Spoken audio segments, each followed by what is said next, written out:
Oh, eto na mga kababayan, etong ginigipit nila na si Mike Defensor. Di ba tinatarget ito ng mga bangag ngayon mga kababayan sa pamamagitan ng si Matibag, yung sa NBI? Ang nasa likod doon si Bangag mga kababayan eh. Eh ngayon, lalong tumatapang mga kababayan. Mayroong bagong pinasabog! Etong si Mike Defensor tungkol doon mga kababayan sa pangtutorture nila at panggigipit nila kay Gutesa. Galing mismo ang testimonya mga kababayan kay Gutesa kung paano siya ginipit ng mga bangag. Sino pa ba mga kababayan ang may hawak ngayon ng gobyerno? Kundi di ba ang mga ngiwi? Panoorin niyo po ha. So I have here yung video clip ng phone call ng asawa niya. Oh. Ang nangyari was, Na-record, may ha? tumawag, kasi nung hindi nadadalo Sergeant Gutesa, may nalapit sa kanyang ex-marine na kasama niya, ibibigay yung telepono. Kinonfiscate mga kababayan ang kanyang telepono. So ang nangyari lang, siya mismo nag-video record yung asawa. Oh. Ang kanyang call niya mga kababayan, habang kausap niya, binidyohan niya. Binidyohan niya yung cellphone. At nagsasalita Sergeant Gutesa, this happened last year. Hindi ko mailabas-labas for fear na lalong gipitin si Sergeant Gutesa. Pero ngayon, kasamang ginipit mga kababayan, si Congressman Mike Defensor, ex-congressman pala. Wala silang mahanap na butas dito mga kababayan eh. Kaya ang ginipit, yung negosyo ng kanyang anak at asawa mga kababayan, yung hotel. Pero ngayon naman, na ginamit na ng gobyerno yung kanyang affidavit. Sana naman, again, Hala, nakuha na natin mga kababayan. Di ba, ang sabi ni Boyeng Rimulya mga kababayan, ginamit niya si Gutesa bilang bilang witness o basihan mga kababayan para sampahan ng kaso si Martin Romualdez. Bumaliktad mga kababayan daw tinutukan pinilit na ibaliktad mga kababayan ang kanyang statement, pinagawan ng bagong affidavit. So kung ginamit nila si Gutesa mga kababayan at nag-recant at mayroon na siyang bagong affidavit, lusot na si Tamba. Dahil ang tinuturo ng kababayan na mastermind daw sa bagong affidavit ni Gutesa ay si Mike Defensor at saka si Marcoleta. Kaya pala, etong mga bendalo, kaya pala sasampahan si Romualdez. the Ombudsman Boy Rumilla, bigyan ng protective custody, hanapin at bigyan ng pagtatanggol, seguridad, si Sergeant Gutesa at ang kanyang pamilya. Tapos kung pinagtanggol ba kababayan, bakit mukhang ginigipit? Sabihin mo kung ano nangyari doon. Yan, para may record namin. Ito. 4 minutes lang, 4 minutes. Kaya, binidyohan ako ng nakaraang araw. Binidyohan daw siya nung nakaraang araw. Tapos, binasa ko yung statement. Pinabasa sa kanya yung statement mga kababayan na hindi galing sa kanya, kundi made up statement mga kababayan, pinabasa sa kanya. Na may mga siningit sila na hindi naman totoo.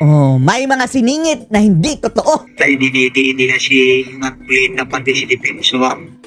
Biglang ang nadiin ang mga kababayan sa bagong statement. Gusto nila ipadiin si Marcoleta at saka si Mike Defensor.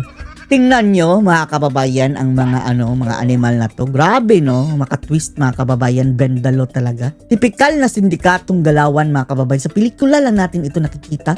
Pero ngayon nangyayari na sa ating bansa. Na sinabi nila doon sa statement na pinangakuan ako ng pera. Doon sa statement mga kababayan, sinabi na pinangakuan lang doon ng pera. Inuulit lang natin baka hindi nyo maklaro mga kababayan Kasi naka-record lang yan. Loudspeaker. Babayaran ako.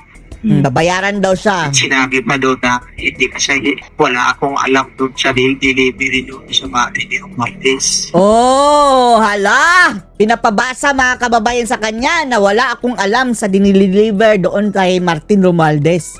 Tapos, mga kababayan, eto ang gagamitin sa pagsampa ng kaso kay Martin Romualdez si Boyeng.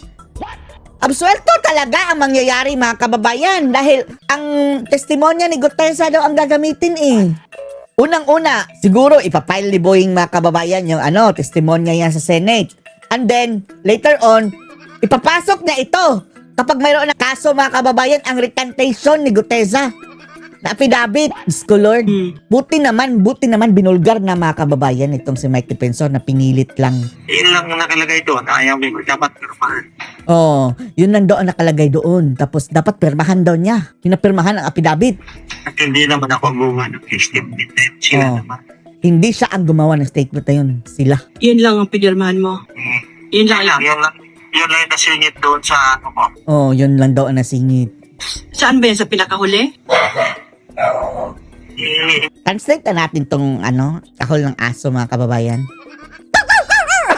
Trillanes muwang! Baliw na si Trillanes, sabi ng aso. Oh, pero sige, continue tayo dito sa sabi niya. Hindi nasa na yun. Parang Gitna? Oh, sa gitna. 9 sa 12 yung kita ko doon. Tapos may May nakita siya mga mga kababayan, mga 12 na 24. 24 na ang number. May mga numerong nakikita siya mga kababayan. 24 and 12. Ba't ang haba naman? Sila 12 pages or 24 pages? Wow, sila ang gumawa daw mga kababayan. Pero yung affidavit mo nung una, andun pa yon. wala yung ibang bago. Oh, ang una niyang affidavit mga kababayan wala na. Iniba na lahat, binago. Ay, may ginawang panibagong Ang affidavit para huhudas. basahin mo. Oh, may bagong affidavit na Diba para pinangako basahin. naman sa'yo nung una, nung pinirmahan mo, hindi na ilalabas yun? sabi nila hindi lalabas. Bakit ka pa nila pinabasa? Anong sense nun? Hindi ko alam kung ano. Oh, pinabasa sa kanya, binidyohan pa siya ha. Tama nga ang sabi ni Amy pala mga kababayan, na tinakot. Idadalhin daw sa korte para mawala yung kaso ko. Aroy. Oh, siya pa ang kakasuhan. Kailangan niya gumawa ng faking affidavit para mawala ang kanyang kaso. Yun yung sabi. Nung ayaw mong basahin, anong ginagawa nila sa'yo? Pinipilit ako basahin ko eh. Kaya wala mo ba? Oh, walang magawa, pinipilit siyang basahin mga kababayan. Baka pinagbantaan. Anong kapalit? Anong kapalit ng pag di mo binasa? Para daw minahimik na kayo, wala nang magbubuno dyan sa inyo. Ala ka.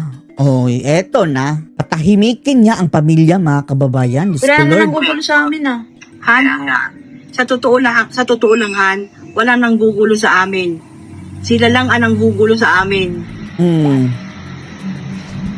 Oo nga, sila ang gugulo. Lulubayan na daw kayo. Wala pinapili mga kababayan si Gutesa, pamilya mo o gumawa ka ng affidavit ditong bago. Oh, ay, hindi ka gumawa, kundi magbasa ka lang. Sila ang gumagawa ng paraan para manggulo. Oh, grabe no. Sila nananakot sa amin eh. Wala, ang hudas mga kababayan no. Tinakot pala kaya talaga. sabi ko sa'yo pag nakaraan, gusto ko lang gulo na yung utak ko eh. Oh, wala na mga kababayan, parang tinurture na doon siguro. Hindi na ako makatulog. Oh, Mag-ano ka muna, bago ka natulog, minom ka muna ng marigang na tubig. uminom Para na. ma-relax yung muscle mo. Grabe no, sindikato. Oh, may anak kasi mga kababayan. Sinabihan ka na palabasin ka dyan, mag-text ka sa akin ha. Umiiyak na si Gutesa mga kababayan. Mo agad sa akin, text mo agad sa akin. Kung sa paliman, papantayin mo lang sila kung may hearing ng korte, papantayin mo na lang sila sa scene. Pabantayin lang doon sa Senado mga kababayan. Babantay talaga sila doon. May isa sa loob, may isa sa labas. Tatlo yan, tatlo daw. Kasi pag pinalabas ka, may contact na kami doon sa loob, doon ka na lang muna sa loob. Sana pinoteksyonan siya ng Senado mga kababayan Si Lacson kasi Ang animal na yung Lacson mga kababayan. Number 1 hudas yan. Hindi ka na lalabas doon. Hindi ko alam kung plano nila sa amin. Kung ano daw plano nila mga kababayan, hindi na daw niya alam. Ayan, patapos na ang mahirap. Grabe, galawang sindikato na to mga kababayan. Gobernong bangag. Woo! Bangag. Udas ka bangag. Samantala, dito tayo mga kababayan sa diskusyon ni na Atty. Guanzon, Kativinag at itong may bagong tagapagsalita si Man Scarpio para dito sa kaso mga kababayan. Kita ako dong isang butas dun sa nilabas ng AMLA. May Yung butas! sinasabi ng conjugal na pagmamayari or joint account ng mag-asawang Carpio and Duterte, no? Kasi meron dun silang isinama na Natakot sila na buksan mga kababayan ang BIR na taxes. Duwag pa lang mga ungas. from 2006 and 2007. I don't know kung nakita ko yon na hindi pa naman kasal si BP Sara at saka si Man Scarpio. Doon pa lang.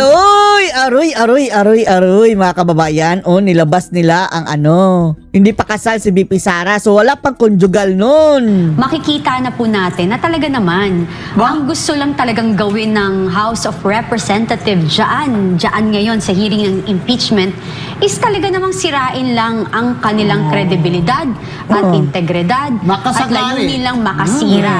Sa totoo Tapos, nagbabaka sakali mga kababayan na may makuha silang butas. lang. Totoo Yun lang, ang naman gusto lang talaga. nila, bumaba sa survey si VP Sara. Tapos para may chance. pinataas si Lenny. O paano na yan, Gwenson, kung si Lenny ang kalaban? Friendship kayo ni Lenny eh. Mamili ka. Sila sa 2028. exactly. Yan talaga ang Exactly. purpose yan ng House Committee na yan. Dahil kung tutuusin, ang kailangan mo naman to impeach 16 votes sa Senado. Wala naman kayong 16 votes. Wala. 15 lang kayo, minus 1 pa kayo kay JVRC to. Alam mo, Oo. mahirap yung mga re-electionist na senador. Pag bumoto po kayo pabor sa impeachment, Wala si JV mga kababayan, wala na. Nagsalita na kung babaliktad siya. Wala siyang isang salita. Re-electionist pa naman siya. dyan, baka hindi kayo manalo. Di ba? Baka lang. Ako naman, hindi ko naman sinasabing for certain. Pero syempre, For certain. magagalit po yung mga taong ayaw sa impeachment. Tsaka, bakit pa po ba tayo nag-i-impeachment? Hanggang ngayon, may fuel crisis pa. May inflation. Oo nga no, tingnan mga kababayan, parang niligaw tayo ngayon mga kababayan. Niligaw ang ating focus dito na sa impeachment. Wala na doon sa kanilang maleta, sa kurakutan, at sa krisis. Pa, may unemployment pa. At kaka-jumping jacks ni Jumping jack! Bongbong Bangag! Marcos ay hindi pa rin natatanggal ang VAT at excise tax. Ay, Bakit jumping ba jack! tayo nag-i-impeachment sa dami ng problema? Sayang lang po sila sweldo ng mga mamamayan sa inyo. Ngayon, ang tanong dyan, bakit kaya, Attorney Bakit? Abayon, yun ang gamit nilang exception yung impeachment na pwede daw yan dyan sa House Committee. Baka naman yung impeachment Tapos, sige, provided ba kababayan na pwede ang impeachment? Paano yan? Paano yan? Hindi kasali si Mascarpio sa impeachment, mga kababayan. Sinali nila na binulatlat. Talagang disgrasya sila doon, mga kababayan. ay exception po Hindi lang si Mascarpio ha, pati na si Mascarpio, mga kababayan, na may joint account sa ibang negosyo niya na hindi si Sara. Sinali din nila. Talagang disgrasya kayo dyan. yan doon sa isang batas, hindi Mga po doon sa AMLA. sungabels. Kasi sa AMLA na batas, shall not reveal in any manner. In any. So yung Christian ginagamit way. nila mainly, well, from our observations, it appears yung sa mga press statements nila na they are commingling bank secrecy and the AMLA law. No. So because may exemption daw dun impeachment sa bank secrecy, therefore it carries over to AMLA. Pero yung position namin, hindi yun covered Hindi. Wala. Iba yung AMLA, mga kababayan. Special for money laundering nga, mga kababayan yan eh. So kung walang case ng money laundering, there is no reason at all, mga kababayan, na maglabas ka ng impormasyon. O eto, wala nga yung money laundering, mga kababayan, sa kaso nila sa Sara. Inad lang yan ni Trilling, mga kababayan, sa supplemental affidavit niya. Diyos ko Lord, biglang na sumali si Trilling. Tapos biglang nagturo-turo, mga kababayan, ng AMLA-AMLA. automatically because they are, number one, separate laws with different provisions. Number two, Separate functions. separate Exactly. functions and purposes. At sinabi naman sa Supreme Court decisions na even so, even if you claim such an exception, dapat you follow the procedural requirements. Correct. Yun, ang taga-AMLA, baboy na mga kababayan, bagong talaga. Bakit yung bank secrecy, hindi ba dapat may court order yan? Tapos sasabihin nila na, eto, ano pala ito? No, you are not a court, Congress. Hindi kayo korte. Basahin lang ako, okay? Gagamitan ko ng Kati. salamin. Ang hirap kasama ang mga abogado.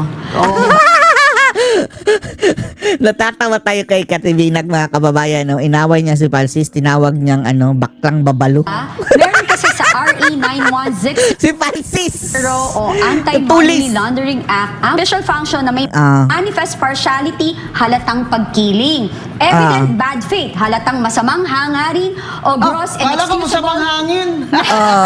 Parang utot, mas or gross mangangin. and excusable negligence. Ang kababayaan na walang excuse. Sa kasong ito, sa pamamagitan ng impeachment investigation, maaaring magdulot sila ng pinsala sa pribadong tao, which is what's happening Tama. now with Attorney Attorney Mascarpio. Tama, mga kababayan, nagdulot sila ng masama sa sa ibang tao. Private citizen si Ma'am Scarpio, mga kababayan eh. Send. Yes. Yun. Kapag may bad faith at abuse kasi, Mama Bing, ito ay corrupt practice na may criminal liability. Sa three- Oh, ayan, kriminal. What do you expect itong mga taga-Congress, mga kriminal? Yes. Anti-graft and corrupt practices. Oh, tumpak, Madam Cathy Binag, natumbok mo. If I may add, Oh, Attorney. go ahead, Yeah. attorney. Aside from that, sa Anti-Money Laundering Act itself, may penal provisions. May fine and then may imprisonment din. Yes, exactly. Merong 8 to 10 years ba? Then minimum something like 3 that. to 8 years Okay. penalty, imprisonment. Yeah. Ayan, Luistro. At yung obis, mga kababayan, at sika si Ngiwi, si Dilima, si Jokno. Ang nakakatawa, no? Sina Dilima, hindi pala si Dilima. Matapang si Dilima. Pero si Ngiwi at si Jokno, mga kababayan, ayaw nang pabuksan ang yung box ng BIR. Sabi nila, no, wag na. Natakot na sila.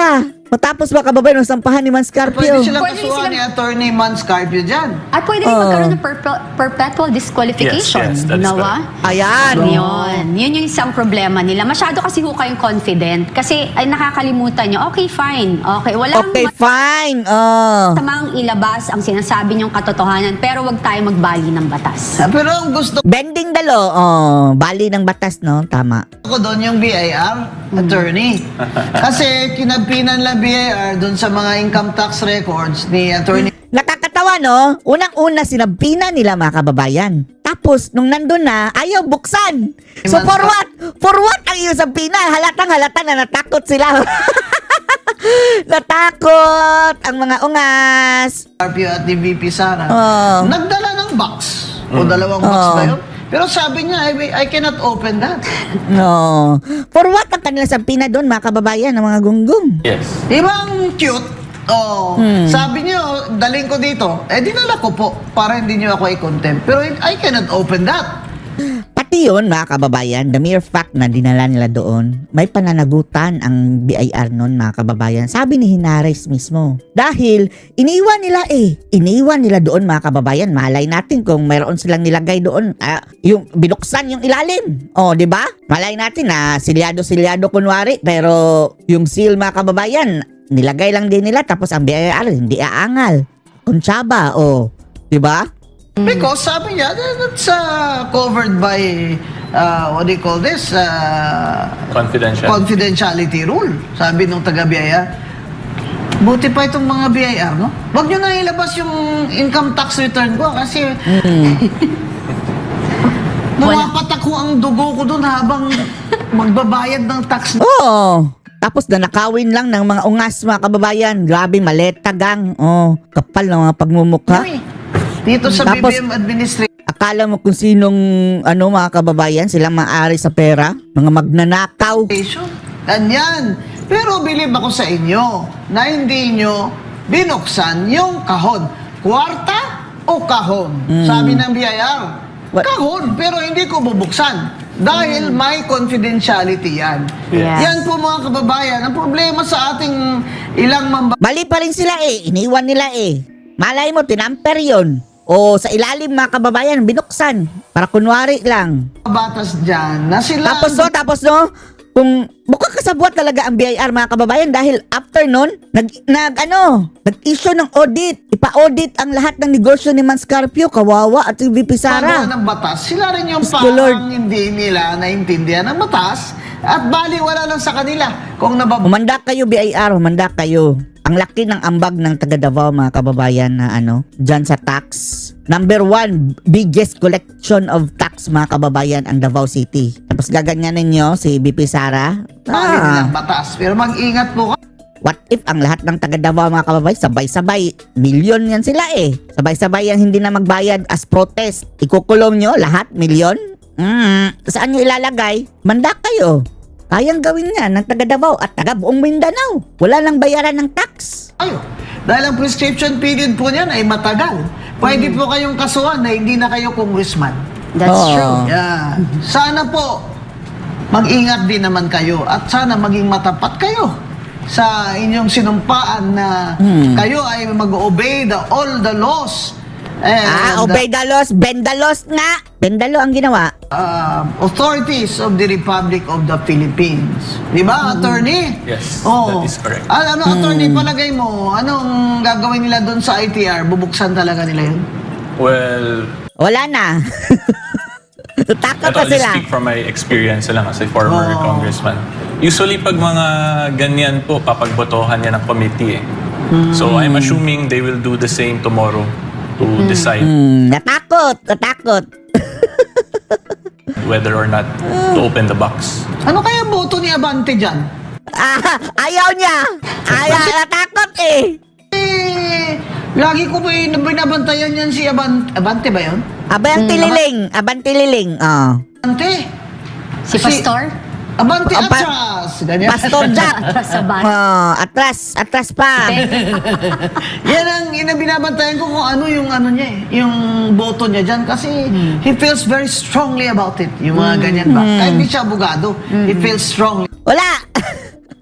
Kahapon pa kasi ito mga kababayan. Ay, umatras na si Abante eh. Natakot si Abante liling mga kababayan. About it. Pero ako naman, ang ganda naman ang nakita ko dyan na kahit tatlo lang, may Pero unanimous sila mga kababayan. Pinalusot talaga ang mga buwisit. naninindigan naman. Apat. Kung Paulo Walang nanindig. Ay, Marcoleta, hindi siya membro eh. Ang problema, hindi membro si Marcoleta sa Justice, mga kababayan. So, hindi siya makaboto. Ang doon lang, mga kababayan, clarification o ganyan lang siya. So, wala siyang say sa botohan. 0, mga kababayan, ang kumampi kay Sara. Lahat, unanimously, bumoto. Pati yung Suntay siguro. Wala na si Suntay. 0 eh. Ewan na natin kung pumunta ba. Si Rupus, ang nagkukunwari. Basta 0 mga kababayan ang kumampi kay Sara. 53 ang gustong ipa-impeach na As good na yan mga kababayan na yes na yan sa impeachment mga kababayan yan sa Committee on Justice dahil sila ang nagde-decide na i-proceed doon sa botohan. So hindi na yan magbabago yung 53. Ilan na lang kailangan nila? Kaunti na lang. kung Jennifer Lagbay, kung Garbin, and kung Rufus Rodriguez. Meron pang isa, si Congressman Erice, di ba? Saka si Suntay. Tumututol din. Kahit na Wala Bakit Dumalo ba sila? Wala hindi Unanimous. sila member ba ng House Committee si Kong Erice? Hindi na siya membro. Si Erice, tinanggal siya mga kababayan. Kahit na ang iba ay hindi naman member, di ba? Kaya doon po sa plenary, kailangan nila ng ilang boto nga kailangan nila sa 100. impeachment attorney? 1/3 One-third. sa 116 ba? plenary level, yes. 1/3 sa 131 congressmen and party list. So 1/3 sa 300. 300. So, 318, 16, so mga 100 105, 106 more. Yan. Wala, konti na lang ang kulang mga kababayan. Ayaw na ni Congressman Puno ng NUP. 40 na sila doon minus. Siyempre, BH, party list, wala. Sagip, Paolo Marcoleta, hindi. Suntay, hindi. Di ba? Palagi ko si Congressman Erice, ayaw din kasi sinabi niya na yan. Ano ba itong ginagkaguluhan natin dito? Ang daming problema. Di ba? So, sigurado yan. Sana nga, kakampi mo yan sa Liberal Party ha. At least 50 congressmen will not. Buti naman at kalaban na kayo ni Virus. Si Dilima, awayin mo rin. Gusto namin awayin mo yung Saba. Sign, di ba? Kaya lang, 106 lang naman, baka naman kaya nila. Pero ang sinasabi... Kaya yan. Huwag na kayong umasa ng milagro mga kababayan. Masyado na kayong pa-effect dyan, Congresswoman Luistro. As if naman guilty na talaga si VP Sara. Oo. Masyado na kayong padrama dyan. Padrama Iyakat nyo pa na, more. please. Ilang beses na namin sinasabi, iyakat nyo na, please. Hayaan nyo na ang Senado dyan na maglitis. Dahil doon, may karapatan na si Vice President Sara to defend herself. Hindi ba, Attorney Amayon? Doon ang trial? Yes, that's correct. Ano Correct. ang pwede nilang mga evidence doon na itatrial nila? Palagay mo? So ito nga, I'll speak na lang as my other persona na vlogger. Dati ka. As a lawyer. So, I will not be speaking. As a commentary. Yes. Sige. So on my personal capacity, So mangyayari po dyan, dapat yung mga ginawa dun sa impeachment na pinapagbangga na yung AMLAC records to testimonies of certain witnesses, resource persons, that, kung ako lang po ang tatanungin, that should have been done in the Senate because that's already confronting the genuineness of evidence eh. So sa House po kasi, sa House level initiation stage, yung evidentiary requirement is only probable cause. So the legal definition of that is above mere suspicion lang. So mababa lang dapat yun eh. Yung pagtingin mo lang, kung tingin mukhang probably may ginawa tong krimen, that should have been sufficient. Oo, at saka hindi Na dapat probable nagsasampina ng additional records to Yes. support the complaint. Obvious ba? Ba't di kayo nagsasampina ng records to support the defense? Correct. At saka, Kayo talaga. Masyado na kayo obvious dyan. You are Eh, so tsaka obvious. akala ko pa sufficient na yung mga hawak nilang dokumento. Bakit sila nagsusumpina pa, di ba? Nakakapagtaka. Kaya nga talaga naman, tama naman talaga si Congressman Rufus Rodriguez na talagang fishing expedition talaga itong nangyayari. Yung Nakakaya. fishing, hindi yung fishing nyo, hindi bunit-bunit lang eh. Grabe, trolling eh. Grabe kayo mag-fishing, trolling na talaga. Uy, bunit-bunit lang yung fishing ng iba eh. Kayo talagang, kahit sino magsagasaan dyan. Fishing, oh. Correct. Kaya ang tawag ni Joma, kasi yung if you would remember, sa kasaysayan, ginamit ng mga forefathers natin, ginamit ng mga lolo natin, ng mga katipunan, nung tinatayo yung katipunan, nung nandun sila sa Europa, sila Jose Rizal, sila Graciano Lopez Haina, manunulat ito, ginamit nila yung salitang propaganda movement. Yes, yun ang una. Remember, yun ang una. Propaganda movement. Sapagkat yung mga nagsusulat, the first propaganda movement. yes, upang mabasa, upang makarating yung kanilang mga sinulat, mabasa ng mga Pilipino at saka ng mga namumunong mga Espanyol dito, Kaya although nung mga panahon na yon, sa ngayon, pag sinabi nating propaganda, merong negative connotation, hindi maganda, Propaganda. Ibig sabihin ng propaganda kasi sinungalingan, pero nung panahon na yon, talagang nasa libro yan, Nasa libro ng katipunan yan, Ginamit nila yung term na propaganda. Kasi ang original naman na root word ka, Peter, mga kababayan, ng propaganda, Latin word yan propagare. Ang ibig sabihin po ng propagare, palaganapin mo. Yes, Tama yan. Yung panahon na yon, sa kasaysayan, ng historical period na yan, kailangan lumaganap ang kaisipang mapanghimagsik o panghigiit ang kontrakolonyalismo na kaisipan laban sa mga mananakop. Kaya propaganda movement ang tawag doon. Pero sabi ni Ka Peter, sa pag-usad ng panahon, nagiging negatibo ang connotation pag sinabi ang salitang propaganda dahil parang hindi totoo ang sinasabi mo. Pero sa konteksto ng kasaysayan, binabanggit ni Karamon, ni Ka Peter, that propaganda was a form of information campaign and narrative discourse para isulong ang bagong kaisipan mula sa hanay ng kabataang matatalino o yung mga intelihensya. Ka Peter, go ahead. Correct. At dun nga sa introduction, sa pagpapakilala, sa pamamaraan ng pagkukumbinsi ni Joma sa mga kabataan. Kasi ang target kabataan Kaya nga KM, kabataang makabayan, Pwede mo ba ma-emphasize yan, Ka Peter, that the historical record of the Communist Party of the Philippines, NPA-NDF, lalo na sa Communist Party in the recruitment, is nakapokus malaking bagay sa kabataan at sa mga manggagawa. Bakit, Ka Peter? Bakit? Yes. Gusto ko lang muna tapusin kapraso yung issue ng propaganda, Kasi Sige. mula sa katipunan, mula dun sa propaganda movement ng mga lolo natin, na nakatipunan, ginamit ni Joma, sabi nga niya, nakaduktong yung bituka. Nakaduktong yung bituka ng mga kabataang makabayan sa bituka ng katipunan. Correct. Kaya tinawag ni Joma itong kilusan ng hindi pa kilusang komunista KM, Second Propaganda Movement. Yan. Correct. Di ba? Correct. Kaya yan ang namulat sa mga kabataan na dahil sa merong first propaganda movement yung mga Sila Rizal. Kaya tayo second propaganda tayo. So Correct. habang ikaw ay nandun ka pa sa second propaganda movement, medyo medyo buhay pa sa iyo yung kaisipan nila Jose Rizal, nila Jacinto, nila Del Pilar, yung mga bayani natin na nagsulat, naglantad, nagpalaganap ng revolusyon, no ha? Ngayon, sadly itong katulad ditong mga namatay dito sa Pero Peter, ituwid natin ang pananaw ng mga kabataan na hindi mali po yung panahon ng first propaganda movement sapagkat ang layunin noon, humulagpos tayo sa gapos ng kolonyalismo at pananakop. Pero hindi ninais nila Rizal at Bonifacio, di ba Peter, sa ating pinag-aralan, hindi nila ninais na maging komunista ang Pilipinas. Ang nais nila ay kalayaan.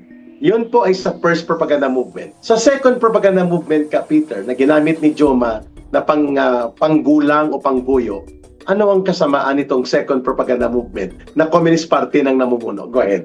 yan ang budol na, no? Yan ang tinatawag na nating budol. Bakit? No? Bakit? Pambubudol na yan sapagkat katulad ko, ako'y isang sa edad kong ito very senior citizen na ako, no ha.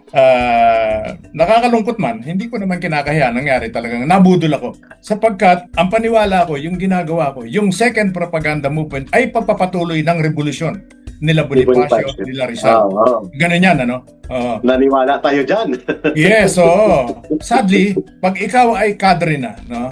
Kapag mula dun sa second propaganda movement, lumundag ka na. Pag ikaw ay dapat napapansin nitong mga bagong member ng CPP, no? Hindi nila siguro napansin na nung sila ay dumadaan na dun sa ano tawag doon ka Eric, itong panimulang pag-aaral ng partido. Yung sa panahon mo yata, ang tawag namin yan, naging PACOM yan eh. Hindi kaya, Pangkalahatang kursong masa. Ngayon ang tawag nila ay MKLRP na.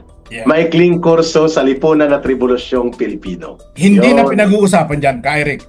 Pag dumating ka na sa ganyan, hindi na dyan pinag-uusapan sila Rizal, sila Bonifacio, Mabini. Hinto na. Tama. Sapagkat tawag na dyan, pag yan ay binabanggit mo, ang tawag ni Joma dyan ay narrow nationalism. Aha, correct. Kaalisin siya yan, no? Sisimulan ka lang panguyain unti-unti ng Marxismo, Leninismo, Mao Zedong. No? Kaya nga sinasabi ko parati, nakakalungkot, no? Yang mga namatay, kasama dyan sa 19 na namatay dyan sa Negros, kailan lang. Itong mga bata nato, nagsimula ito sa sobrang pagmamahal. Namulat ito sa kanilang pagkilala, respeto sa mga bayani, no? Sila Rizal, Bonifacio, Sinto. Pero nung namatay sila, namatay yan, na walang kinikilala yan. Ang nasa utak at damdamin yan ay Marxismo, Leninismo at Mao Zedong to. Agree. Nakakalungkot. Tama si Peter dyan. Nakakalungkot. Napakadelikado po yun ang mga binanggit kung hindi may paliwanag yan sapagkat lahat kami nagsimula sa pagmamahal sa bayan, pagkilala sa kontribusyon ng mga bayani at pagmamahal na maging malaya ang Pilipinas at ang uring anak pawis. Pero pagpasok na sa pag-aaral na CPP, NPA, NDF, yung tinatawag namin dati ni Peter, PACOM, pangkalahatang kursong masa na naging MKLRP, maikling kurso sa lipunan at revolusyong Pilipino na tinatawag nila ngayon na PADEPA, Pambansang Demokratikong Paaralan. Oo. Ngayon, ang binabanggit ni Peter mula doon sa pagmuya mo ng pagmamahal sa bayan, yayakapin mo ang dayuhan at banyagang ideolohiya ng Marxismo, Leninismo at Maoismo at hindi demokrasya ang patutunguhan niya. Sosyalismo at komunismo ang iyong magiging alternatibo at hindi demokratikong lipunan na kagaya ng inaasam noon ng first propaganda movement ni Rizal at Bonifacio. Tama ba ang konteksto ko ng ating pagbabaybay sa ating pinag-aralan, Peter, yes, na dapat malaman ng kabataan ngayon? Yes, oo. Kasi dapat nilang maintindihan yan, no? Lalo na yung kasi kung pinanonood nila, ako nakikita ko sa YouTube, napakaganda nung pagtalakay, ano, ng mga dating kadre, lalo na yung mga kabatch mo, no, o yung medyo bata-bata ng konti sa iyo, no, ha. Yung mga kayo, ang mga edad niyo parang mga anak ko na lang kayo, no? Yeah, tama. At yung more younger, parang apo ko na, no? Pero nakakalungkot talaga. Nakakalungkot at nakakagalit. Gusto kong magmura dito talaga. Sige, go ahead. Biro mo, no? Ilabas mo sa loobin mo.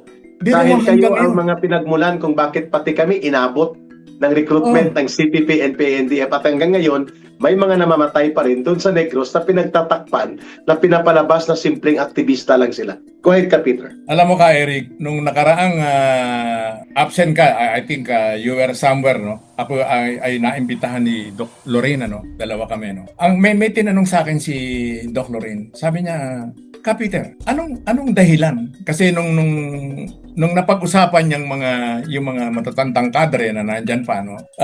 Na alam mo naman si Doc, ano, talagang galit na galit siya. Umuusok siya dyan, ano? And when the name of Casatur was mentioned, muntik na bugin ni Doc Dom. Pero totoo naman kasi. Sabi niya, kasi I said something to the effect na sabi ko yung aking I use the term respect, ano, kay Casatur, no? Hindi pa rin nawawala, hindi pa rin nagbabago kumpara dun sa iba, no? And she asked me to explain bakit ano nangyari. So ang pinaliwanag ko ron, yung isang briefly, yung nangyari, hindi ba, yung during the killing fields, ano, dito sa Kwan, yung nangyari dito sa Southern Tagalog. Dito sa Southern Tagalog, ano, yung tinatawag diyang Operation Missing Link, ano.